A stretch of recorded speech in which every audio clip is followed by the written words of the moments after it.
If you've ever wondered what happens at the time of death or whether or not you can communicate with a departed loved one, the following experience I'm going to share will help you understand death, how to communicate with someone you've lost, techniques for that, and it's based on my own direct experience. My story really starts in Trenton, New Jersey, at a time when my brother-in-law came to stay in our house. He had caught the HIV virus and had full-blown AIDS, and after a year of battling it, we realized that he was coming toward the end of his life. Now, something about my brother-in-law Jimmy and myself, my name is Mark, is that we both had had out-of-the-body experiences in our life, or what you might call soul travel, and we'd learned how to do that from authors like Paul Twitchell and Harold Klemp, who speak about it and talk about the inner worlds and help people understand who they are as soul before they die. And so when Jimmy came to stay with us and was in the house, we had some experience in ourselves as soul, not just the body. Didn't necessarily make losing him free of any stress or any pain or heartache, but it certainly made a big difference, and it made a big difference as you'll hear, had experiences with him even after he died. So one of the techniques that we had learned, Jimmy and I, was something called the hue, which is an ancient love song to God. People of all faiths and religions are rediscovering this ancient word. You'll find it in many cultures throughout life. But it is a very unique ability when it's sung to open the heart to more love and direct guidance from God. Some people even experience the light and sound of God within from singing this ancient word for God called hue, and it's the sound behind all sounds. Well, there's a CD all about it called the Hue CD, and it not only explains it and the benefits of it, but there's a recording on there of thousands of people singing hue. And Jimmy asked that it be played 24/7 in his room the last few weeks of his life. So as the family came to visit us, they were also exposed to the hue playing through this little CD player in the room. Now the family, after staying at our house for several days, went back to their home to get cleaned up and showered, and we knew we were near the end of his life. And of course, the night that they left to go back home for several days, their own homes for several days, was the night that Jimmy stepped out of the body for the last time. And that's very common in hospitals. People go down to get a cup of coffee, and they'll come back and the person is dead. And the reason that is that the emotional pull on soul is not so strong when the person leaves the room. So that's not unusual. But as Jimmy died, was taking his last breath next door, I was asleep next door, but I was actually soul traveling. I was outside the body, and I found myself in the dream worlds, which are real worlds, more real than this world, in a place called the Temple of Eck. And the Temple of Eck is actually in Chanhassen, Minnesota, the outer version of it. And of course, I was in the inner world. Just like we're soul and we have worlds inside ourselves, there's also physical reflections of what's here in the physical world. So I was in this temple, but on the inner world side of it. And Ek is just another name for spirit, or another name for the light and sound of God, which are actual experiences one can have within themselves.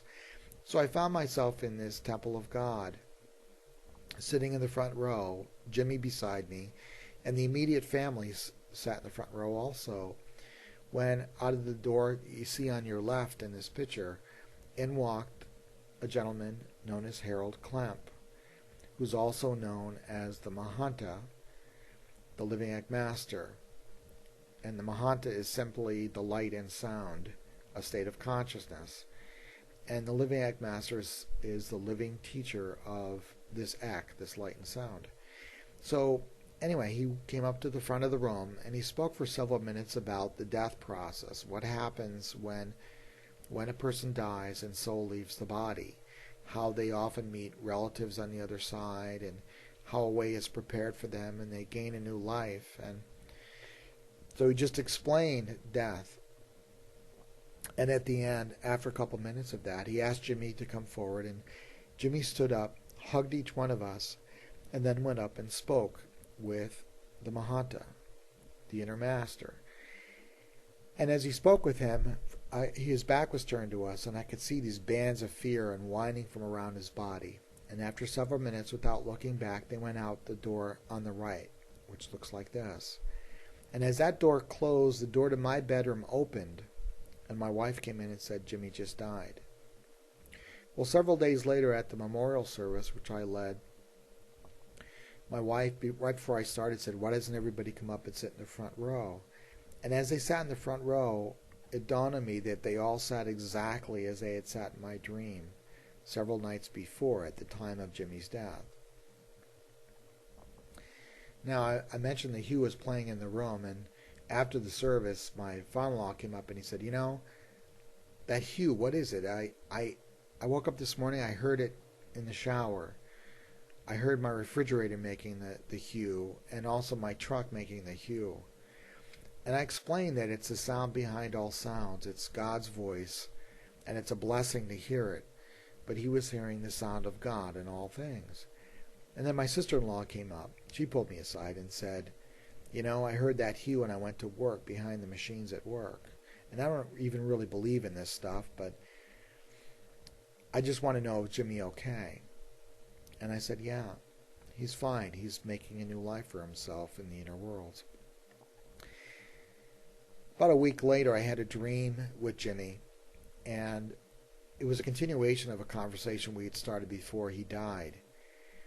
And in the dream, he was showing me his new life and where he lived. But as he was talking to me, I kept getting these flashbacks of seeing his body dead and seeing them take the body and seeing the memorial service. I said, wait a minute, you died, and I saw you die. And then I caught myself. I said, wait a minute.